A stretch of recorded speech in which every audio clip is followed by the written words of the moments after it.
Ocarina of Time is the most iconic game in the Zelda series, and one of the most important milestones in gaming as a whole, for good reason. It of course marks the Legend of Zelda's transition from 2D to a fully explorable 3D world, and to this day, almost 24 years later, Ocarina of Time's version of Hyrule is still magical and fascinating, full of little secrets and interesting characters. A few weeks ago, I looked back at Breath of the Wild and collected 100 lore and story secrets, little details that help the player piece together the game's story and Hyrule's history. So today, let's do the same for Ocarina of Time, with 100 lore and story secrets and trivia.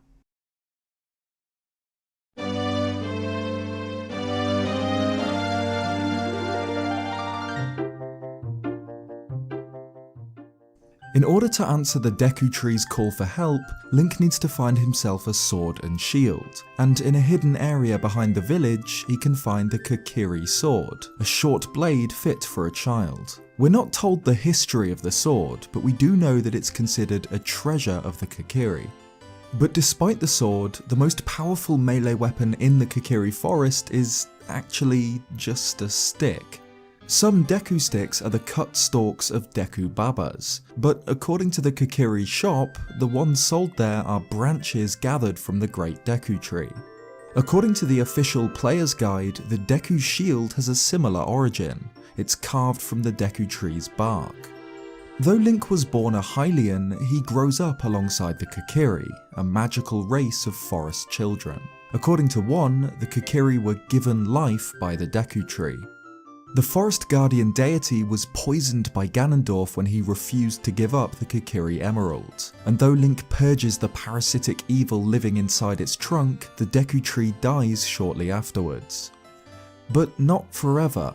After the Forest Temple, Link meets the Deku Tree Sprout, who goes on to become the great Deku Tree seen in the Wind Waker. If a Kokiri leaves the forest, they will die, because they leave the protection of the Deku Tree. However, at the end of the game, we see Kokiri at Lon Lon Ranch, and according to the game's cinema scene director, this is because Link has purged the forest of evil, and the Deku Tree Sprout's range of protection has expanded. The Kokiri forest is referred to by the Deku Tree as the source of life, and also as a barrier that deters outsiders and maintains the order of the world. Perhaps there's something dangerous out beyond the forest, which serves to defend Hyrule against outsiders. There's a more sinister side to the Lost Woods too. Fado notes that everyone who gets lost in the forest becomes a Stalfos, except for children, which Navi suggests become Skull Kids. A Skull Kid in the Lost Woods can be taught Saria's song, and it's implied that this is the same Skull Kid that goes on to terrorize Termina in Majora's Mask. He mentions that Link has the same smell as a fairy kid who taught him a song in the woods. It appears that Link is somewhat prophetic. He dreams of Zelda's escape from Ganondorf. This is explained by the Deku Tree, who says that as the servants of evil gather strength, those sensitive to it suffer nightmares.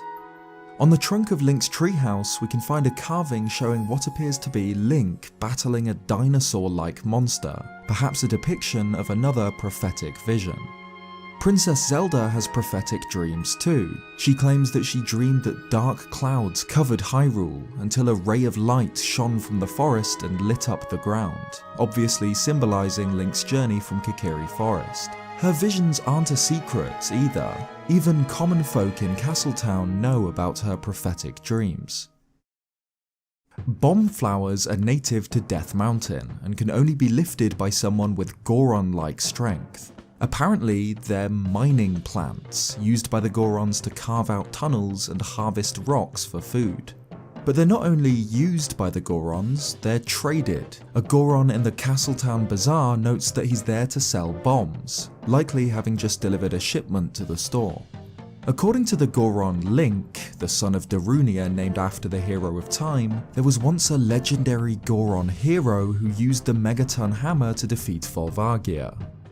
Gorons survive on a diet of rocks. The most nutritious and delicious rocks are found in Dodongo's cavern, and the Gorons have become so fussy that they won't eat rocks from anywhere else. Once Ganondorf blocks Dodongo's cavern and the Gorons begin to starve, Darunia had to hide the Goron's ruby out of fear that someone would eat it. King Dodongo is apparently the biggest, toughest Dodongo around by the time of the game's story. But clearly this wasn't always the case. Dodongo's cavern is built using the remains of truly gigantic ancient Dodongos. Medigoron is a huge Goron found in one of the tunnels of Goron City, and he's the younger brother of Big Goron, who's too enormous to fit inside the mountain at all, and can be found on the summit. Both Medigoron and Big Goron are smiths, but the smaller of the two lacks foresight. His magnum opus, the giant's knife, breaks after only a few hits. His inability to plan ahead is noted by a gossip stone, which claims that he didn't really think about his own size when carving out his shop. On the other hand, Big Goron's work, the Big Goron sword, doesn't break. However, during the trading quest required to obtain it, Link takes the broken Goron sword off the head carpenter. It looks like Medigoron's giant's knife, and obviously is broken, but according to Big Goron, this broken sword is his work, so perhaps he wasn't always as great a blacksmith. Spectacle Rock is a classic recurring Zelda location. Ever since the original, it's appeared in almost every single game in the series in some form. Twin rocks that look like a pair of spectacles. Well, though it goes unnamed, Spectacle Rock is found in Ocarina of Time's Hyrule too. The Fire Temple is actually built into twin rocks in the Death Mountain crater. Lon Lon Ranch sits in the centre of Hyrule Field, owned by Talon and his daughter Malon, who can be found in the horse pen singing Epona's song, which seems to resonate with animals. It tames and calls Epona and can be played to cows in return for milk. The song was apparently composed by Malon's late mother. We don't know much about who Malon's mother was, but if Link speaks to Talon while wearing either the Gerudo or Goron masks, he'll comment that it reminds him of his wife. According to a gossip stone, Malon waits for a knight in shining armour to take her away. After Link awakens from his 7-year slumber, Ingo is now in charge of Lon Lon Ranch. He mentions that he planned to give Epona as a gift to Ganondorf, but couldn't manage her wild nature. Decorating the Hyrule Castle gardens just outside Zelda's courtyard are statues, one of a man in robes and another depicting a figure in armour, though we're never told who they are. Some Hyrulean soldiers take their job more seriously than others. The guard at the gate can be bribed to allow Link through, but another will try to kill him should he shoot the window in Zelda's courtyard by throwing a bomb in his direction. The reason Hyrule Castle has such tight security in the first place was because one of the juggling twins snuck in to try and see Princess Zelda. If Link explores the back alleys of Castletown just after Zelda and Impa flee from Ganondorf, he can find a soldier lying on the ground. He claims that he tried to stop Ganondorf and his men from chasing the princess, but failed, and after he finishes talking, he stops moving. In the original version of the game, just outside of Ganon's castle, Link can find the skeleton of a horned monster, and in the 3D version, it's made clear what happened to it. The helmet and shield of a Hylian soldier lie in the dirt alongside the remains, though it seems the Hylian got the better of it. A spear is buried in the skull's empty eye socket. There's evidence of another huge beast. A massive claw mark can be found on a tree on Lake Hylia's central island, but there's no sign of whatever monster caused it. According to the dancing couple in the market, the King of Hyrule is considered fairly handsome. According to a man in Castletown, Hylians have long pointed ears so they can hear the voices of the gods. Though he's huge and muscular, the owner of the shooting gallery is no stranger to a temper tantrum. If Link starts a game but doesn't shoot, the owner gets offended. He won't let Link play again unless he exits and re-enters the room and won't look him in the eye. Ocarina of Time takes place not long after a bloody civil war, one that ended in the unification of Hyrule under the royal family. The Deku Tree sprout informs Link that it was during this terrible conflict that a Hylian mother fled the fires of war to seek refuge for her son in the Kokiri forest, leaving a baby Link under the Deku Tree's protection. A man in Castletown describes the Sheikah as the shadows of the Hylians, and that they swore allegiance to the royal family. Since the civil war ended, however, the Sheikah have vanished. A gossip stone mentions that many believe them to have died out, save for one, rumoured to live in Hyrule Castle. The lone surviving Sheikah is Impa, Zelda's assistant. At some point, likely because the Sheikah had all but died out, Impa opened up Kakariko village to the common people, allowing Hylians to settle there. But not only did Impa open Kakariko to outsiders, she's got bigger plans too. She hired the carpenters to work on the village in the hopes that it would one day become a thriving city. We do know that the Sheikah were heavily involved in the Civil War, evidenced by the Shadow Temple. Under the Kakariko graveyard is a torture chamber, crawling with the undead. A plaque in the dungeon reads, "Here is gathered Hyrule's bloody history of greed and hatred." And the Zelda Encyclopedia expands on this by suggesting that the Shadow Temple was where the Sheikah took enemies of the royal family to be interrogated, or worse. The Kakariko graveyard is also home to the royal family's tomb and the graves of the Composer brothers, two musicians who may have been Sheikah, considering that they claim to come from Kakariko village. In life, they served the royal family and studied the mysteries of their magical bloodline. The Lens of Truth is found at the bottom of the Kakariko well, a Sheikah relic that allows the wearer to see things which normally go unseen. According to an old man in the village, it was once owned by a man whose house stood where the well is now. Considering what horrors lie underground, you have to wonder what sort of man this was. According to Shiro the carpenter, the Gerudo are aware of the Lens of Truth. He overhears a group of them talk about needing the Eye of Truth to cross the haunted wasteland. When Link returns to Kakariko village as an adult, he discovers that the gravekeeper, Dampé, has died, and by racing his ghost, he can earn himself the hookshot. Dampé's diary found in his hut reveals how he came into possession of the hookshot, and as you'd expect, he dug it up somewhere.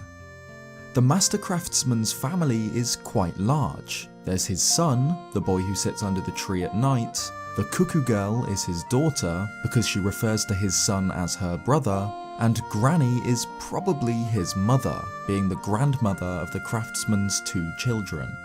The old man in Kakariko also mentions that a family who once lived in the village was cursed due to their greed. This refers to the family in the Skulltula house, who have been twisted into half-human, half-spider living nightmares. This doesn't seem like it was Ganondorf's doing. It was the curse of the gold Skulltulas, which Link can hunt down to return the family to normal. The Mask of Truth is another Sheikah relic, this time loaned to Link by the Happy Mask salesman. He mentions that it has been passed down through generations of Sheikah. The mask salesman will also loan Link a far creepier mask, aptly named the Spooky Mask, which bears an uncanny resemblance to the masks worn by Redettes, especially in the N64 version. It's sold to the boy in the graveyard to help him look scary, but according to the lakeside scientist, it's carved from the wood of a coffin. The graveyard kid mysteriously vanishes during the 7-year time jump. When Link explores Kakariko as an adult, the boy is nowhere to be seen. According to Yoshiaki Koizumi, the boy met with a rather grim fate. He wandered into the Lost Woods in search of his family and got lost. As with all Hylian children who are lost in the woods, he became a Skull Kid. The carpenter's son meets a similarly unfortunate end during the Big Goron Sword trading quest. Disgusted by everyone, even his family, he leaves Kakariko for the Lost Woods. When Link finds him, he asks Link to take an odd mushroom to Granny, who uses it to make medicine, but ominously notes that it won't work on a monster. When Link returns, the boy is gone. According to Fado, he turned into a Stalfos. The graveyard kid's dad is the guard at the gate leading to Death Mountain. He asks Link to sell him a Keaton mask for his son, which is apparently the boy's favourite, but when he does, the guard just wears it himself. It's not clear what exactly the skull mask is meant to represent. It's sold to the Skull Kid in order to make him look scarier, but various Kokiri have interesting reactions to it. Fado asks if you're meant to be a forest ghost, Saria says she's seen something similar to it in the Lost Woods, and the Deku Scrubs in the forest stage will comment that the mask looks exactly like their sacred forest totem, though it's not clear what they mean by that. Granny has a pet tiger cub on her desk. In the 3DS version, a sign in Granny's shop can be translated to read, "An excess of medicine is akin to poison. There is no cure for a fool. Medicine prescribed, good medicine is hard to swallow." The Forest Temple is the abandoned, crumbling ruin of a fortified manor house in the depths of the Lost Woods. What it was originally for, and who built it, remains a mystery, but an interview with character designer Satoru Takizawa reveals some interesting information on the 4 Poe sisters who Link must hunt down throughout the temple. He notes that these Poes were once priestesses who worshipped in the temple in the distant past, and that Ganondorf took advantage of their desire to protect the temple, explaining why Meg, the eldest sister, is found crying in the central hall after her 3 sisters have been defeated. After Link defeats the Forest Temple's boss, Phantom Ganon, Ganondorf himself speaks to Link, expressing disappointment in his creation and his intention to banish it to what he calls the gap between dimensions. Mido bullies Link as a child for his lack of a fairy, probably because he's jealous of how close the hero is to Saria. After the 7-year jump, he doesn't recognize Link, and after the Forest Temple, explains that if he saw Link again, he'd tell him that Saria really liked him, and would apologize for being mean. Saria repeatedly mentions forest spirits, that if you play the ocarina in the sacred forest meadow, you can talk to them, and that the forest spirits were calling for help from the nearby temple, but we're never shown who or what these spirits are. Similarly, we learn from Kaepora Gaebora that the water temple was used by the Zora to worship water spirits, and Darunia mentions fire spirits when offering his medallion to Link. The Gerudo are almost all female, save for a single male born once a century. A gossip stone helps explain how they reproduce. Apparently, Gerudo women travel to Castletown in search of boyfriends. According to script director Toru Isawa, the reason the Gerudo can reproduce this way without diluting their bloodline is that their children are always born fully Gerudo, regardless of the father's race. As long as there are men who fall for the Gerudo women's charms, their line will never die out.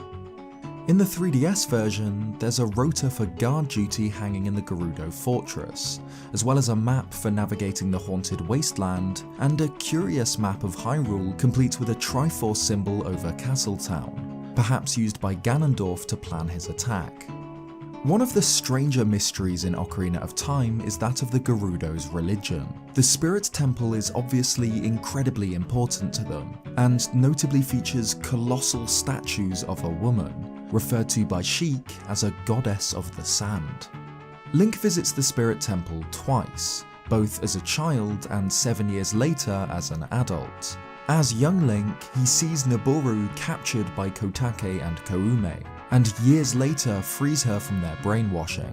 According to the Carpenters, during these 7 years, Noboru stole from the weak, and her gang of thieves were known for cruelty and brutality, even for brainwashing other people at the Spirit Temple.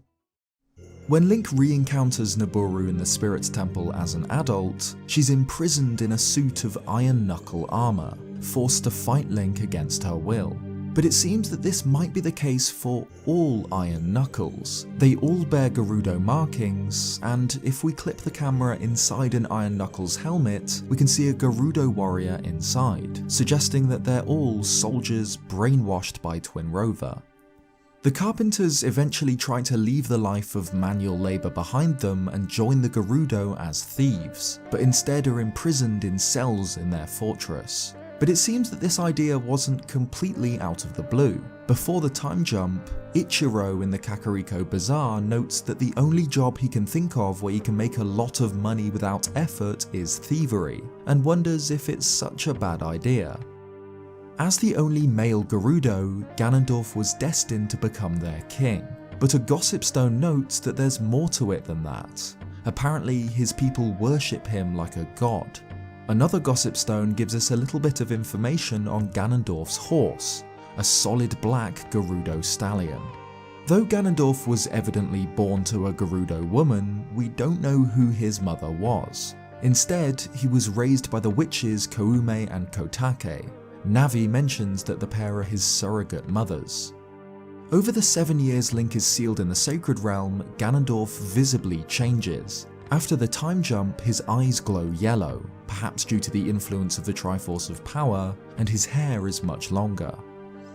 Ganondorf is cunning and manipulative. He pledges a false allegiance to the King of Hyrule, but secretly tries to extort the spiritual stones from their 3 respective races. When this fails and Link begins to collect the keys to the Sacred Realm, Ganondorf doesn't stop him. He just waits and follows Link to the Triforce. The Poe Collector is a mysterious character found in the Castletown guardhouse in the future. He buys bottled Poes off Link and makes inappropriate comments, but who is he? It's never directly confirmed, but the strongest candidate is the guard who is found in the exact same place in the past, who says that he's really interested in ghosts and he wishes that some would come out. Unsettlingly, if Link kills a Redead, others nearby will shuffle towards it and crouch down, either mourning or consuming its corpse. I don't know which is worse. During the Big Goron Sword trading quest, the Kakariko Cuckoo Lady claims that she's bred a new type of miniature, hypoallergenic cuckoo, which she calls the Pocket Cuckoo. A gossip stone suggests that she didn't do this alone, however. Apparently, she visited the lakeside laboratory to study how to breed them. She's not the only lady visiting the handsome lake scientist though. Granny is apparently one of his students. There's a shark trapped in a cage at the bottom of the laboratory's pool. And the lakeside scientist's treatment of animals gets worse with the eyeball frog, used to make eye drops for Big Goron. The scientist initially mistakes the frog for a gift, and is excited about cooking up fried eyeballs for dinner before realizing that he instead needs to use it for medicine. Koizumi suggests that neither King Zora or the scientist felt particularly bad about using the frog in this way. Apparently, a memorial service is held every year to pay respects for animals that have been used by humans. Time blocks are mysterious cubes marked with the same patterns as the Door of Time. At multiple times throughout his adventure, Link needs to play the Song of Time to cause time blocks to appear or disappear. But what's actually happening here is a lot more interesting. Playing the Song of Time causes the block to switch between past and present.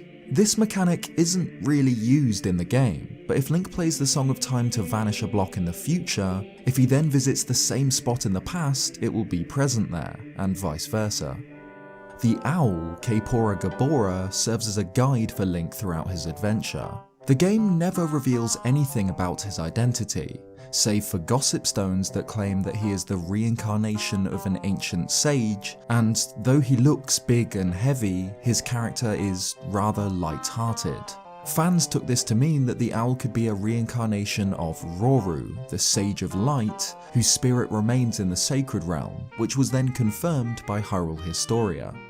However, the game itself seems to contradict this. At the Spirit Temple, Kaepora Gabora notes that even he thought that the tales of a boy who could travel back and forth through time were merely legends. Information that he would definitely know if he was actually Roru.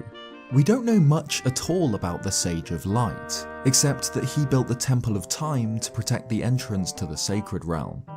Roru's temple is the Temple of Light, the only elemental temple not explored by Link during his adventure, situated in the very centre of the Sacred Realm. The only room in the Temple of Light seen in-game is the Chamber of Sages. Roru explains why the main temples are filled with monsters. Each temple is connected to the Sacred Realm, and ever since Ganon seized the Triforce of Power by breaking into the Sacred Realm, his evil has poured out of the temples into Hyrule. It seems that knowledge of the Temple of Time's connection to the Sacred Realm is pretty common. even though Zelda claims that this is a secret passed down by the royal family. The Ocarina of Time itself is a striking blue colour, one that apparently glows with mystical light. It can control time, and Hyrule Historia notes a similarity to Skyward Sword's Time Shift Stones. Perhaps the Ocarina of Time was made from this material. The harp Sheik plays alongside Link's ocarina was retroactively given a backstory in Skyward Sword, as the goddess harp used by both Link and Zelda. Link's adventure seems to have been foretold long ago. Roru explains that only one worthy of the title of Hero of Time can pull the Master Sword from its pedestal, and that Link had to be sealed for 7 years because he was too young to be the Hero of Time. Sheik tells Link of the legend of the temples, passed down by the Sheikah tribe, which tells of Ganon's occupation of Hyrule, the awakening of the sages, and the role of the Hero of Time. She notes that, as Link stands there holding the Master Sword, he really looks like the legend. According to Hyrule Historia, King Zora's full name is King Zora Dibon XVI. And according to Toru Osawa, there was in fact a Queen Zora, but she died sometime before the game's events. Considering how different King Zora and Princess Ruto look, this Zora Queen would have had to be quite beautiful. According to Ruto, the Zora's spiritual stone, the Zora's sapphire, has been passed down through their royal family and used to propose marriage. The waterfall at Zora's domain is known as the Sleepless Waterfall. Of course, Link can't enter the domain until he proves his connection to the royal family, and Zelda's lullaby will part the waters and allow his passage. Kaepora Gabora notes that the Zoras serve the royal family by protecting the water source, and an inscription near the falls reads, "The flow of this waterfall serves the King of Hyrule. When the king slumbers, so too do these falls." And it makes sense for the King of Hyrule to commission the Zoras to defend this water source, as Zora at the domain mentions that all of Hyrule's water flows from Zora's domain, that it travels along the river and ends up in Lake Hylia. This does mean that Hyrule's entire water supply runs under King Zora's balls, but at least it's secure. Just like the Graveyard Kid, another character mysteriously vanishes during the 7-year jump, Lord Jabu Jabu, the guardian deity of the Zoras. In the future, when Zora's domain is frozen, the patron deity has disappeared. Only blocks of ice float where he once did. His whereabouts in this timeline are never explained. Before he vanished, Jabu Jabu was cared for by Princess Ruto, who prepared his meals morning and night. The boss of the water temple, Morpha, is the source of the curse that has frozen Zora's domain. According to Navi, it is the master of the water temple, a being with absolute control of water. This could mean that Morpha was responsible for Dark Link's appearance earlier on in the temple, as he appears from Link's reflection on the surface of a pool of water. Dark Link himself is incredibly interesting. He begins the fight as a barely visible shadow and mirrors Link's moves exactly, but as the fight progresses, he'll grow less transparent and copy Link less, like he's learning and becoming increasingly more real throughout the battle. The Song of Storms is one of the Zelda series' most iconic themes, but where it actually comes from is something of a mystery. It's taught to Link as an adult by the man in the Kakariko windmill, who complains that a kid with an ocarina played a strange song that messed up the windmill. He teaches Link this strange song, who then travels back in time 7 years, plays the song and messes up the windmill, becoming the ocarina kid that the man complained about in the first place. So, where did the song actually come from? Just like the man says, the Song of Storms goes around and around and around, with no actual origin, an example of the bootstrap paradox or causal loop. So there's 100 lore and story secrets in Ocarina of Time. Thank you so much for watching. If you liked it, leave a like or subscribe if you haven't already for more Zelda content. Cheers guys, and I'll see you next time.